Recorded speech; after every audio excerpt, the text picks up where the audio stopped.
সাধারণত মানুষ খুবই নিরাশ। হ্যাঁ, নিরাপত্তার দেওয়ার দিক থেকে সরকার সম্পূর্ণরূপে ব্যর্থ। তো এই জায়গায় কিন্তু মানুষের মধ্যে ওই শঙ্কাটা কাজ করছে যে আমি যে ইলেকশনে ভোট দিতে যাব আদৌ ইলেকশনটা ঠিকমতো হবে কিনা, ভায়োলেন্স হবে কিনা। মূল দল বা বড় দুইটা দল, একটা বিএনপি একটা আওয়ামী লীগ, এখন আওয়ামী লীগ ছাড়া একটা ইলেকশন হতে যাচ্ছে।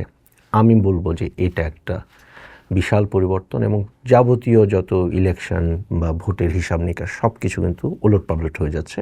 এবং এই আওয়ামী লীগকে ইলেকশনে অংশগ্রহণ করতে না দেওয়ার মানে হচ্ছে যে 30 থেকে 40% যেটা তাদের ভোট ব্যাংক ছিল বা ইউজুয়ালি মানুষ ভোট দেয়, তাদের ভোটাধিকার আপনি ঠিকমতো প্রয়োগ করতে দিচ্ছেন না। এটা তো একটা অগণতান্ত্রিক একটা সিদ্ধান্ত। এবং এই সিদ্ধান্তটা অন্তর্বর্তীকালীন সরকার যে নিয়েছে, ওরা অন্য দলগুলোর সাথেও কিন্তু ঠিকমতো কনসাল্ট করেনি। যেমন বিএনপির সাথে কোনো কনসালটেশন হয়েছে কিনা আমরা কিন্তু জানি না। এটা মোটামুটি একটা মব ক্রিয়েট করে আওয়ামী লীগকে এক রাতে বা 2 রাতে নিষিদ্ধ করার একটা ঘটনা ঘটেছে।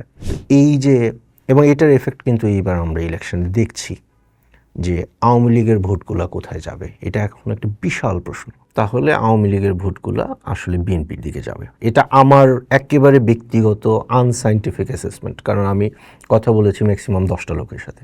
কিন্তু আবার কিছু কিছু জায়গায় যেটা দেখছি সেটা হলো যে যেখানে প্রার্থীদের ব্যক্তিগত ইমেজটা স্ট্রং, প্রার্থীদের একটা এক্সট্রা একটা এফোর্ট আছে যে না, ফর এক্সাম্পল আওয়ামী লীগের ভোটারদেরকে একটু বেশি এশিওর করি, তাদের সাথে একটু বেশি কথা বলি।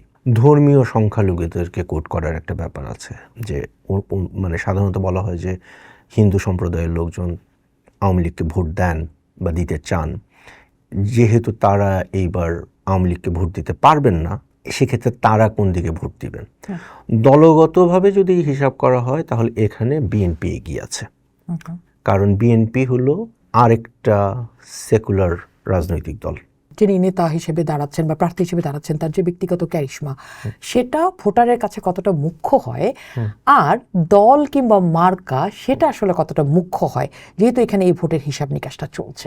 বেশিরভাগ ক্ষেত্রে মার্কাটা মুখ্য হয়, কিন্তু কিছু কিছু আসনে যেখানে ক্যারিশমাটিক প্রার্থী থাকে সেখানে কিন্তু ক্যারিশমাটিক প্রার্থীটার ইমেজটা মুখ্য হয়ে যায়। এলাকার জনগণের সাথে বিন্দুমাত্র সম্পর্ক নাই এরকম লোকজন টাকা দিয়ে বা ডিজিএফআইয়ের রিপোর্টে বা সুপারিশে বা অমুক নেতার ইয়েতে তদবিরে তারা মনোনয়ন পাইছে, হ্যাঁ, এবং একটা সাজানো ভোটের মাধ্যমে তারা সংসদ হয়েছে, কিন্তু হয়তো এলাকায় তাদের জীবনে যায়ও নাই এরকম লোকজন ছিল।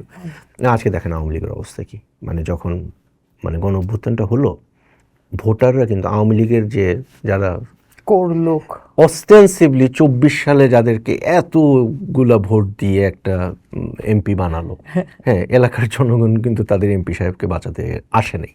সেটা আমি দেখি যে জামাতে ইসলামীর বিভিন্ন কর্মকাণ্ড, এটা দলীয়ভাবে বা তাদের সমর্থক বা তাদের পলিসি মেকারদের কর্মকাণ্ড, it's sort of A reflection of Awami League যা করছে।